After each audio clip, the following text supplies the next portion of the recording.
Yuna was always cold. It was a simple fact of her life, like her brown eyes or her small hands. The doctor said it was a circulation problem. Nothing dangerous, just uncomfortable. Her blood did not move fast enough to keep her warm. So she carried a blanket. The blanket was lavender-colored, soft from years of washing, and it smelled faintly of home. Her grandmother had made it by hand, stitch by stitch, during the last winter of her life. When Yuna wrapped it around her shoulders, she felt safe. She felt loved. She felt warm. Today, she stood in the main corridor of Galactic Union Station Horizon 7, shivering slightly despite the blanket draped over her arm. The station was always cold. Climate control was set for the comfort of the majority species, and humans were not the majority here. "You look nervous," said Commander Taiho, walking beside her. He was tall, broad-shouldered, with a serious face that rarely smiled. But his eyes were kind. "I am nervous," Yuna admitted. "Why did they assign me to this? I am just a junior translator. I have only been here for 8 months." "Because you speak 14 languages," Taiho said. "And because the Velhari specifically requested a human assistant. Something about wanting to study our species up close." Yuna's stomach turned. The Velhari. Everyone in the galaxy knew about them. They were the apex predators of the known universe. Standing over 2 meters tall, covered in silver-blue fur, with muscles like coiled steel and claws that could cut through starship hulls. They had conquered 100 worlds before deciding that conquest was boring. Now they kept the peace, and everyone was too afraid to argue. And today, the High Matriarch of the Velhari was bringing her 3 cubs to the station. It was the first time the royal children had left their homeworld. The first time any outsider would see them. "What if I make a mistake?" Yuna asked quietly. "What if I offend them?" "Then we all die," Taiho said flatly. Then he saw her face and softened. That was a joke. Mostly. Just be polite, be respectful, and do not make sudden movements. "You will be fine." They arrived at the diplomatic receiving hall. The room was enormous, with high ceilings and walls of polished metal. Representatives from dozens of species stood in nervous clusters, speaking in hushed voices. Everyone was waiting. Then the doors opened.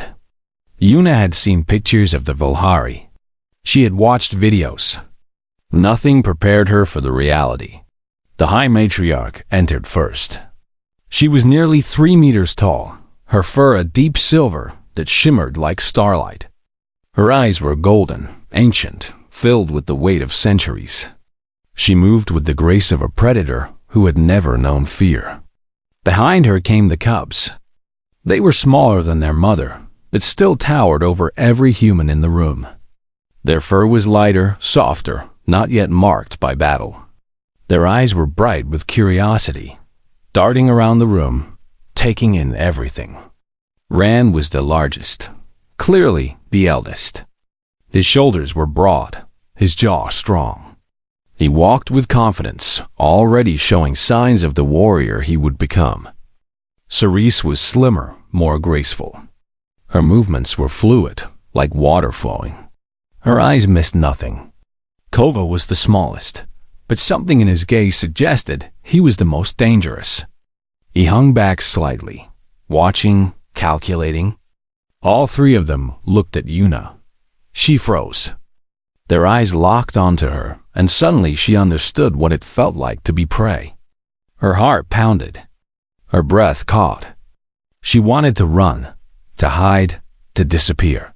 But she was too scared to move. The matriarch spoke, her voice deep and resonant. "This is the human who will assist us." Diplomat Selmu stepped forward, bowing deeply. He was an older man, experienced, calm under pressure. "Yes, High Matriarch. This is Yuna. She is one of our finest translators." The matriarch studied Yuna for a long moment. Then she made a sound, something between a growl and a purr. She is small. Humans are a small species, High Matriarch, Sunwoo said carefully. And cold, the matriarch added. Her golden eyes narrowed. She shivers.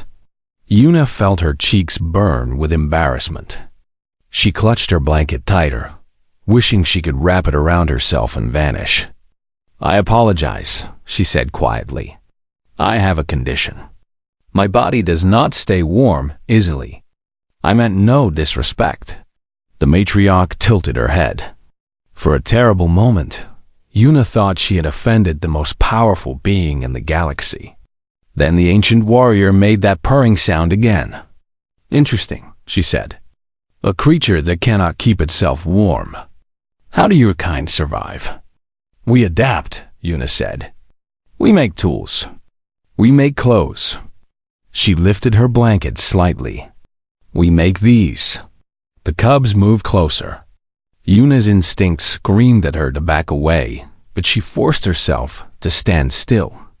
Ran leaned down, his massive head coming close to the blanket. He sniffed. It smells of you, he said. His voice was younger than she expected, almost gentle. And of something else. Something older. My grandmother made it, Yuna explained. She died 3 years ago. This is all I have left of her. The cubs exchanged glances. Something passed between them, some silent communication that Yuna could not understand.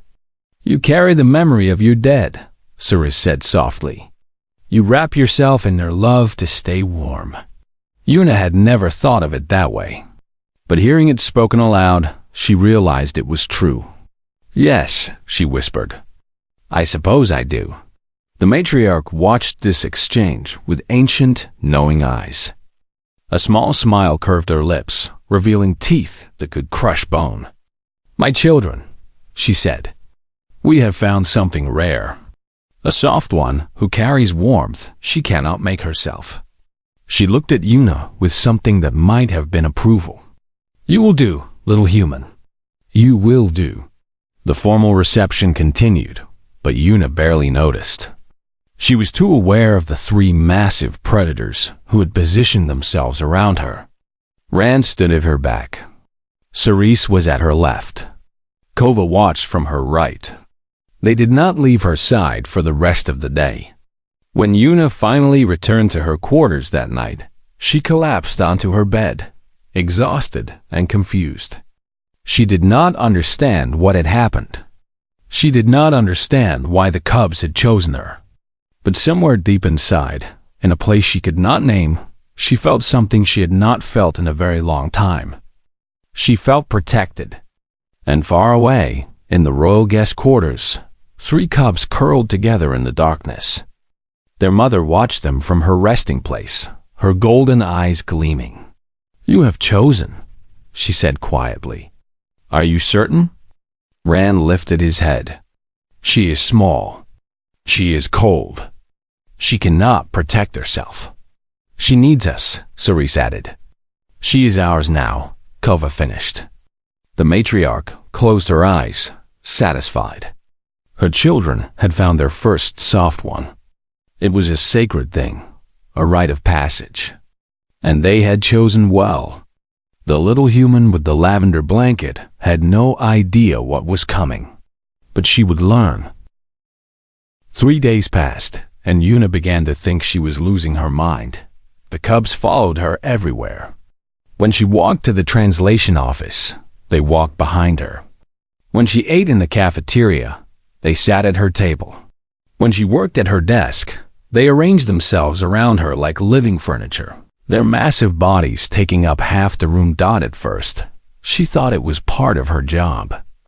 Maybe they were curious about humans. Maybe they were bored. Maybe this was some kind of cultural exchange she did not understand. But then the gift started. On the 4th morning, Yuna woke up to find a thermal blanket outside her door. It was military grade, the kind used by soldiers on ice planets. She had no idea where it came from. On the 5th morning, there was a heating pad. Brand new, still in its packaging. On the 6th morning, She opened her door and found Kova sitting in the corridor, a portable heating unit clutched in his massive paws. There was a hole in the wall behind him, wires sparking where the unit had been ripped free. "For you," he said simply. "You were cold." Yuna stared at him. She stared at the heating unit. She stared at the damaged wall. "Kova," she said slowly, "did you tear that out of the wall?" "Yes, that is station property. You needed it more." She did not know what to say. She took the heating unit and thanked him, because what else could she do? Then she called maintenance and tried to explain why there was a hole in Corridor 12B. Commander Taiho found her in the cafeteria that afternoon. He sat down across from her, his face troubled. "We need to talk," he said. "About the heating unit?" Yuna asked. "I already filed a report. I will pay for the damages. It is not about the heating unit." Taiho glanced around, making sure no one was listening. "It is about the cubs. Have you noticed anything strange about their behavior?" Yuna almost laughed. "Strange? They follow me everywhere. They bring me things. They growl at anyone who comes too close. Yesterday, Cerise hissed at a maintenance worker because he startled me." She paused. "Is that strange?" Taiho rubbed his face with both hands. "Yuna, I have been doing research. I have been talking to our xenanthropology department. What the cubs are doing? It has a name in Velhari culture. They call it claiming a soft one. What does that mean?" "It means they have adopted you." Yuna blinked. "What?" "In Velhari society, apex predators sometimes take weaker creatures under their protection. It is a sign of maturity, of responsibility. The cubs have decided that you cannot survive without them, and so they have made you theirs." Taiho met her eyes. "You are now, essentially, their pet." The word hit her like a slap. "Their pet? That is not the right word. There is no right word in our language. It is more like a treasured thing. Something precious that must be guarded. Something they would kill to protect." Yuna thought about Ran, standing behind her in meetings, his golden eyes scanning for threats. She thought about Cerise, who always positioned herself between Yuna and doorways. She thought about Kova, ripping a heating unit from a wall because she had shivered once. "They would kill," she repeated slowly. "Actually kill, without hesitation." She should have been afraid. She should have been horrified. Instead, she felt something warm bloom in her chest, something she could not name. "Does the matriarch know?" she asked. "The matriarch knows everything." She approved it. That afternoon, Diplomat Sunwoo called an emergency meeting. The conference room was full of worried faces. Admirals, diplomats, security chiefs. Everyone was trying to understand what was happening. The matriarch attended the meeting. She sat at the head of the table, her massive form dwarfing the chair designed for smaller species. Her golden eyes watched the humans with mild amusement. "High Matriarch," Sunwoo began carefully. "We are honored that your children have taken an interest in one of our people, but we are concerned about the intensity of their attention." "You are concerned that they will harm someone," the matriarch said. "It was not a question. The thought has crossed our minds." The matriarch made that purring sound again. "Your concerns are valid. My children are young. They are protective. They do not yet understand how fragile your species is." She paused. "But you should understand something about Velhari cubs. When they claim a soft one, it is not a game. It is not a phase. It is a bond that lasts until death." The room was silent. "Your small one," the matriarch continued, "has been adopted by the future rulers of the Velhari Empire. My children believe she cannot survive without them. They believe she is cold, fragile, and in constant danger. They are not entirely wrong. But she is a grown woman," Admiral Hyunsik protested. "She can take care of herself." "Can she?" The matriarch's eyes gleamed. She cannot regulate her own body temperature. She carries a blanket made by a dead relative because it brings her comfort. She is small, slow, and soft. By Velhari standards, she is a helpless infant. A low chuckle rumbled in her chest. An adorable, helpless infant that my children have decided to raise. Yuna, who had been sitting quietly in the corner, felt her face burn. An adorable, helpless infant. That was how the most powerful beings in the galaxy saw her. She should have been insulted. She should have been angry. Instead, she thought about how warm she felt when the cubs were near. How safe. How protected. Maybe being someone's precious thing was not so bad. After the meeting, Yuna walked back to her quarters. The cubs fell into step around her, as they always did now. Ran on her left. Cerise on her right. Kova behind, watching the corridor. They walked in comfortable silence until Yuna stopped at her door. "Wait," she said. The cubs paused, their ears perking forward. Yuna went inside and returned with her blanket. The lavender blanket her grandmother had made. She held it up so the cubs could see it. "This is very important to me," she said quietly. "It is not just a blanket. It is a piece of my family, a piece of my love." The cubs watched her with intense focus. "If you are going to protect me," Yuna continued, "then you need to protect this too. Because this is part of me. Do you understand?" Rand stepped forward. Slowly, carefully, he lowered his massive head. His nose touched the blanket, breathing in its scent. "We understand," he said. "Your warmth core is sacred. It is you. We will guard it," Cerise added. "As we guard you. No one will touch it," Kova finished. His voice was quiet, but there was something dangerous in it. Something that made Yuna shiver for reasons that had nothing to do with cold. She did not know it then, but she had just made the most important mistake of her life. The blanket was now part of her. The cubs would protect it with the same ferocity they protected her. And very soon, someone was going to learn exactly what that meant. Security Chief Dong-Yoon had worked on Horizon 7 for 15 years. He had seen things that would make most beings scream. He had handled riots, invasions, and one memorable incident involving a diplomat who turned out to be 3 smaller diplomats standing on each other's shoulders. Nothing had prepared him for this day. It started simply enough. A routine inspection. Corridor 7 Alpha had been flagged for security review, and Dong-Hyun was personally overseeing the checkpoints. Everything needed to be perfect. The Velhari were on the station, and any mistake could start a war. He stood at his post, watching crew members pass through the scanners. His junior officer, Jisoo, handled the processing while he supervised. "Next," Jisoo called.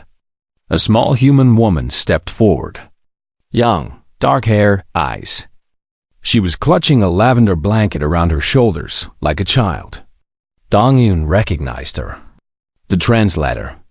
The one the Velhari cubs followed everywhere. He had heard the rumors, but he had dismissed them. Surely the apex predators of the galaxy had better things to do than babysit a human. "Name and purpose?" Jisoo asked. "Yuna," the woman said. "I am heading to the translation office." Morning shift. Jisoo ran the scanner. It beeped. "Ma'am, you are carrying an unregistered textile item." Yuna blinked. "What?" "The blanket." Jisoo pointed. "All personal items over a certain size need to be registered with station security. It is a fire safety regulation." "I did not know," Yuna said. "I have been carrying this blanket for months." No one ever said anything. Dong-Yoon stepped forward. Protocol was protocol. "Ma'am, I am going to need to confiscate the item until it can be properly registered and inspected." The color drained from Yuna's face. "No, please. You do not understand. This blanket is very important to me. My grandmother made it." "I understand it has sentimental value," Dong-Yoon said, keeping his voice professional. But rules are rules. You can collect it from the security office once the paperwork is complete. He reached for the blanket. Yuna clutched it tighter, pulling back. Please, I cannot give it to you. The cubs, ma'am, I need you to release the item. He gripped the edge of the blanket. He tugged. Yuna made a sound. A small, distressed sound, like a wounded animal. 3/4 away, Rand's head snapped up. His ears flattened. His pupils dilated. Every muscle in his body went rigid. The soft one, he growled. She is afraid. Ceres was already moving. Kova was right behind her. They ran. The station was not designed for Velhari at full speed. They were too big, too fast, too powerful. Crew members dove out of the way. Walls dented where massive shoulders clipped corners. The floor shook with each thundering step. 400 meters in under 4 seconds. Dongyun did not see them coming. One moment, he was holding the edge of a blanket, trying to do his job. The next moment, something hit him like a freight shuttle. He slammed against the wall. Claws pressed against his throat. Hot breath washed over his face.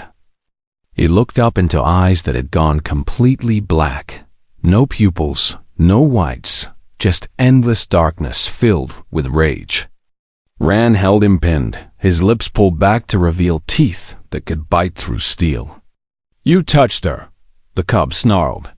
You made her afraid. Dongyun could not breathe, could not speak, could not move. Behind Rand, Ceres and Kova had positioned themselves around Yuna. They were growling, a deep resonant sound that vibrated through the walls. The sound triggered automatic alarms. Evacuation sirens began to wail. Threat to the soft one, Ceres announced, her translator broadcasting in every known language. Threat to her comfort object. Lethal response authorized. Jisoo backed away, her hand fumbling for her communicator. Other crew members fled. Within seconds, the corridor was empty except for the security officers, the translator, and 3 apex predators ready to kill. Please, Dongyun whispered. I did not know. I was just following regulations. Ram leaned closer. His breath was hot. His claws drew pinpricks of blood. Regulations, he repeated. Your regulations said to hurt her, to take what keeps her warm, to steal her grandmother's love. I did not know it was that important. It is part of her. Rand's voice dropped to something barely above a whisper. And you tried to take it. In our law, this is a declaration of intent to cause suffering. The punishment is death. Dongyun closed his eyes. This was it. 15 years of service ended by a blanket. Rand. The voice was quiet, but it carried authority that made even the cubs pause. Yuna stepped forward, her blanket wrapped tightly around her shoulders. Rand, please let him go. The cub did not move. He threatened you. He did not know. He was just doing his job. Yuna reached out and touched Rand's arm. Her small hand looked impossibly fragile against his silver blue fur. Please, for me, let him go. A long moment passed. Rand's black eyes flickered. Slowly, painfully slowly, color returned to them. Gold replacing darkness. He released Dongyun. The security chief slid down the wall, gasping for air. But the cubs did not leave. They remained around Yuna, their bodies tense, their eyes watching every movement in the corridor. This is not over, Ceres said quietly. He touched what is sacred. There must be consequences. There will be, came a new voice. High Matriarch Valessa stepped into the corridor. She moved with terrible grace, her presence filling the space like a storm cloud. Behind her came Diplomat Sunwoo, Admiral Hyunsik, and a dozen other officials, all looking various shades of terrified.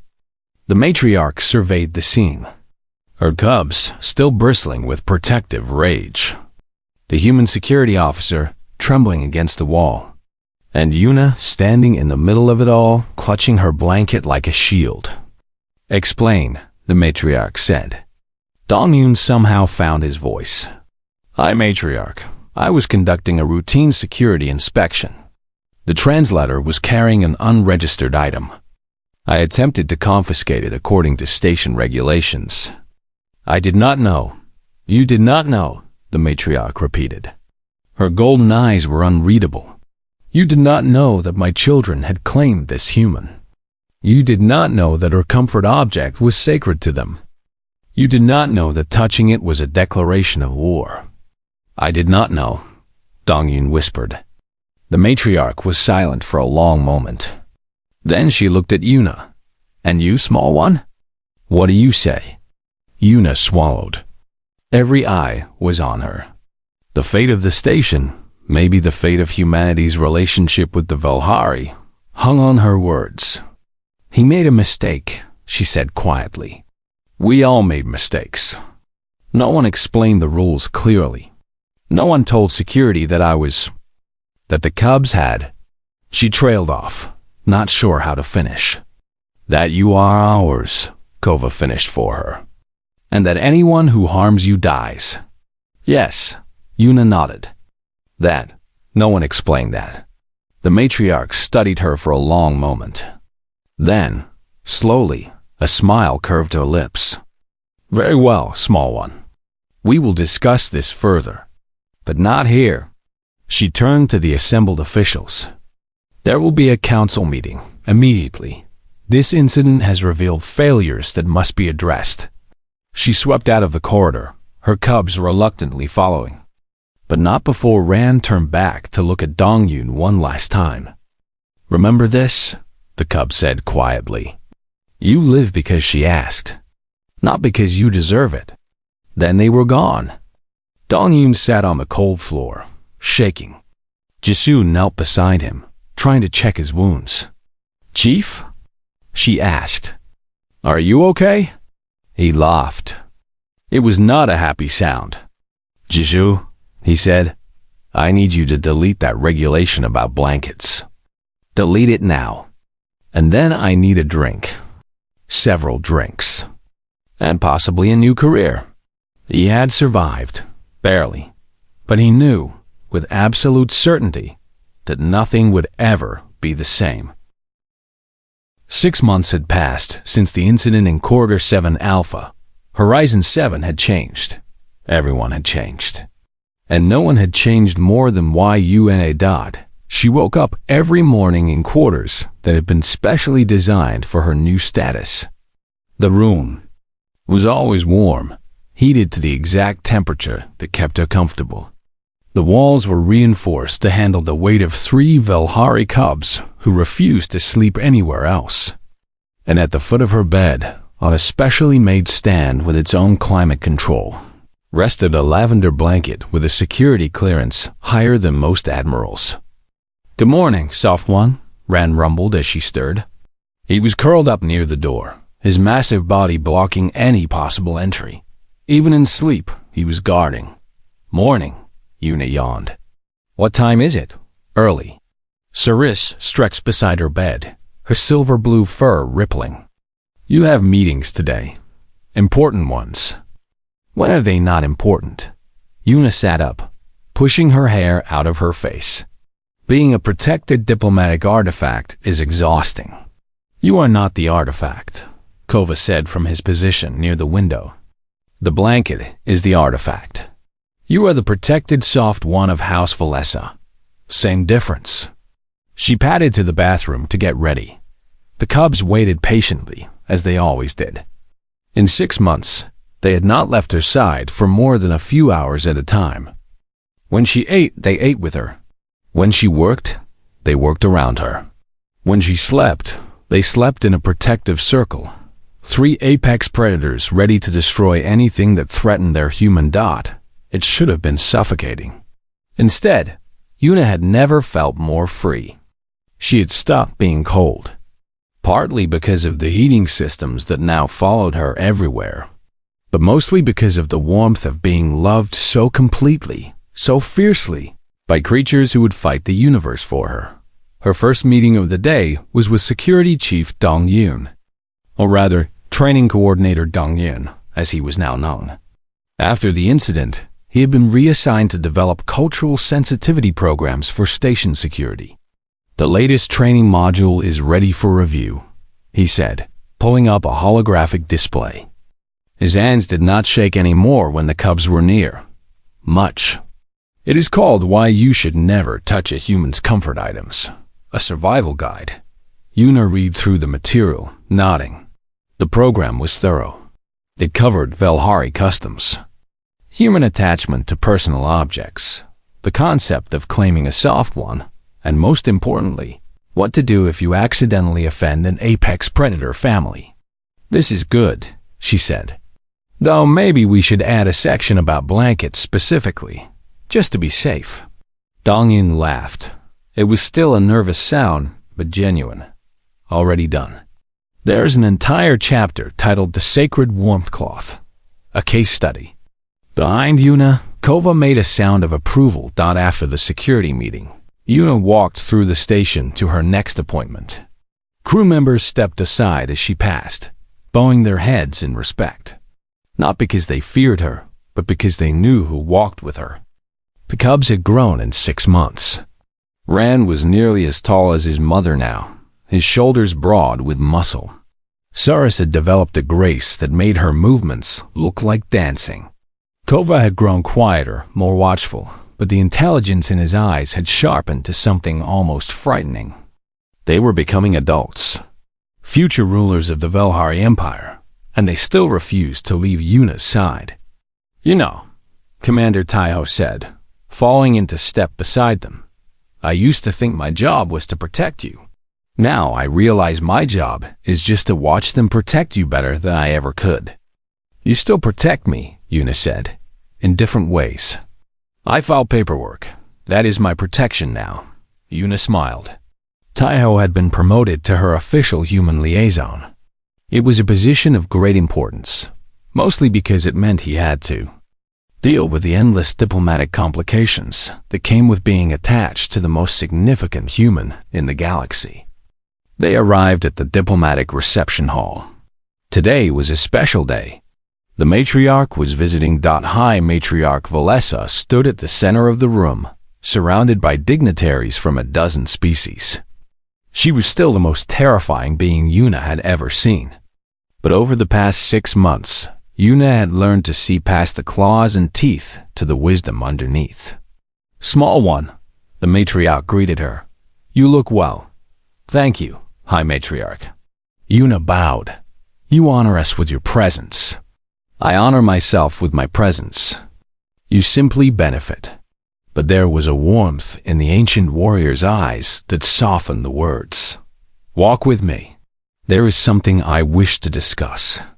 They walked through the station together, the cubs trailing behind. Crew members scattered before them, but the matriarch paid them no attention. "My children love you," she said finally. "You know this." "I know. Do you understand what it means?" Yuna considered the question. "I think so. They've claimed me. They will protect me. They consider me family. That is part of it." The matriarch stopped at a viewing window. Outside, stars stretched into infinity. But there is more. In our culture, the creatures we claim become part of our legacy. When my children take their place as leaders, you will stand beside them.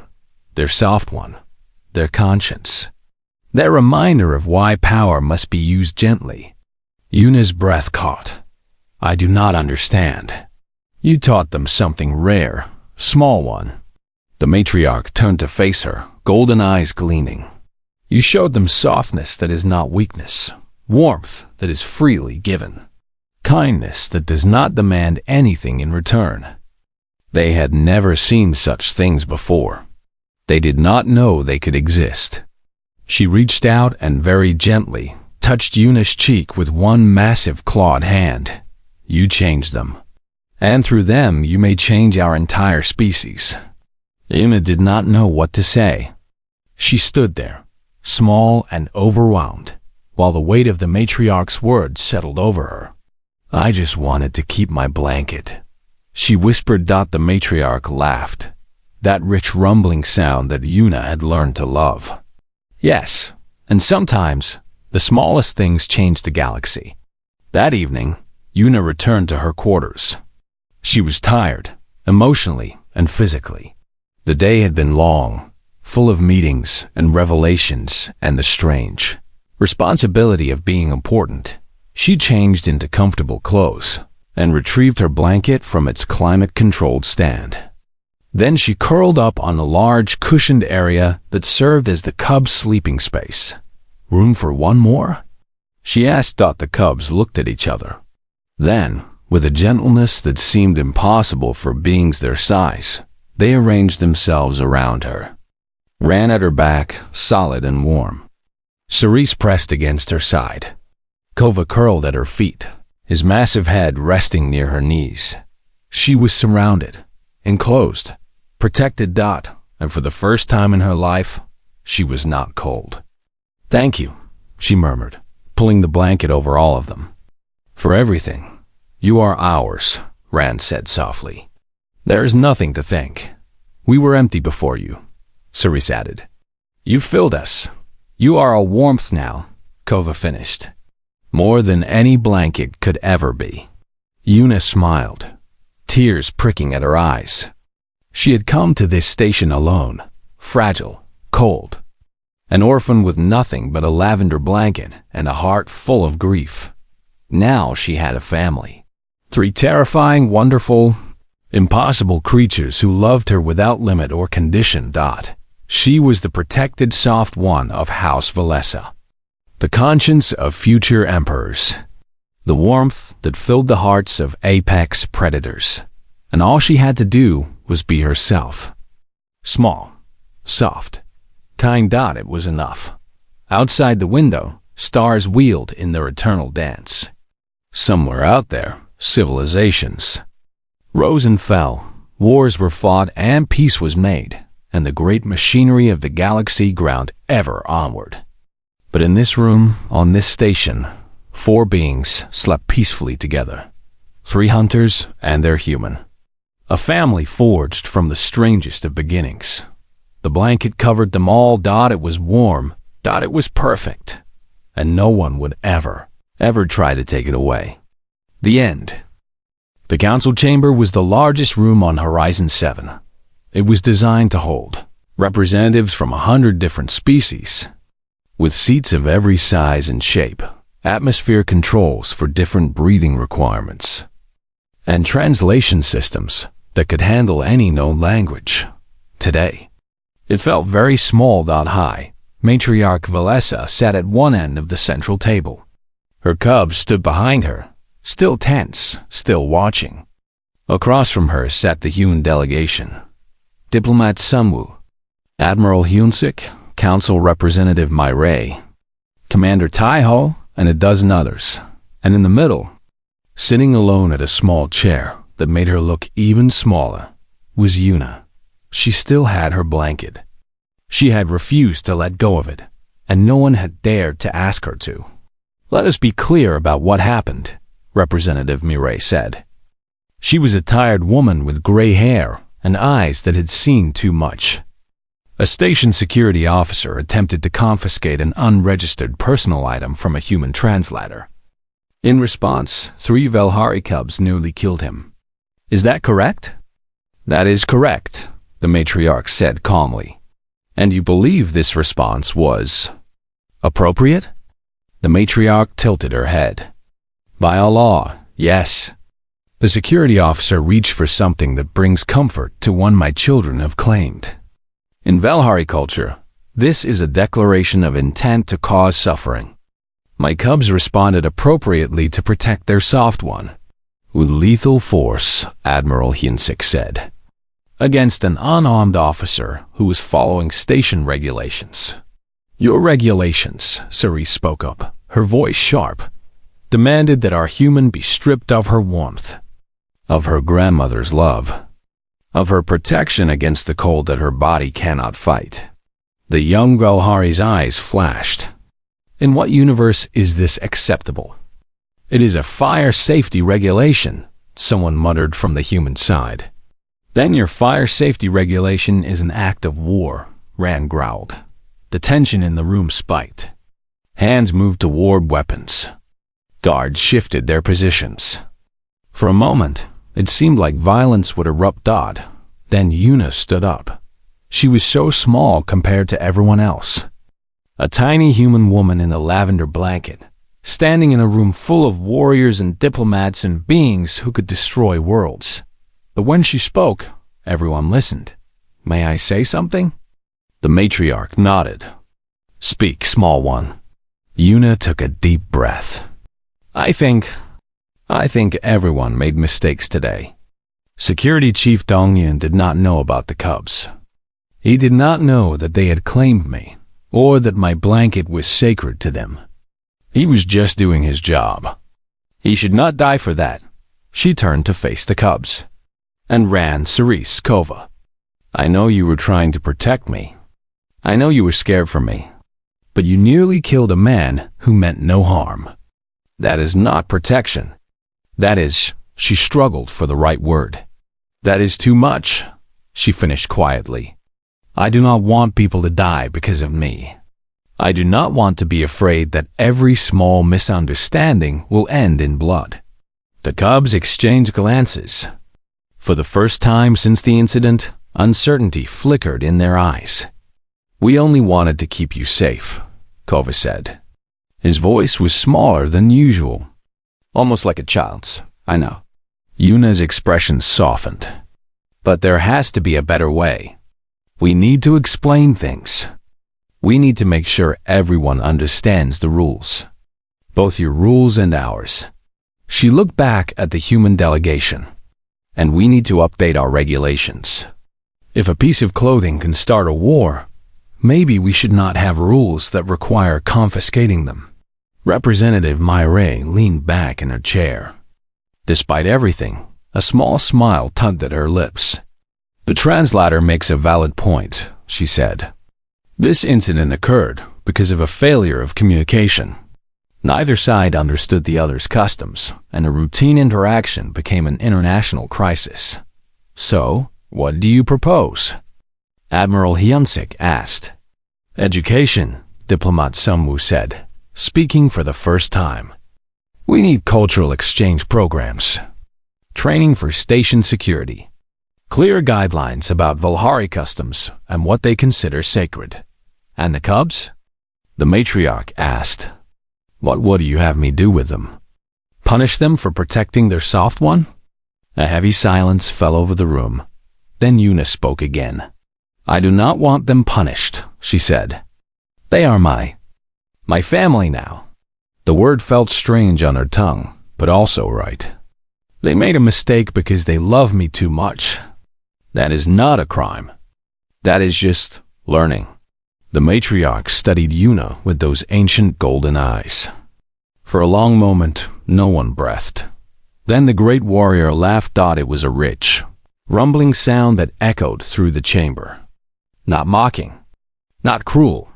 Something genuine and warm that seemed completely at odds with her terrifying appearance. Oh, small one, the matriarch said. You are exactly what my children needed. She rose from her seat, towering over everyone in the room. Very well. There will be no war. There will be no punishment. But there will be changes. She turned to face the human delegation. First, the translator's comfort object will be registered as a protected diplomatic artifact. It will have its own security clearance. Anyone who touches it without permission will answer to me personally. No one argued. Second, my children will remain as Yuna's guardians. This is not negotiable. They have claimed her, and they will not be separated from her.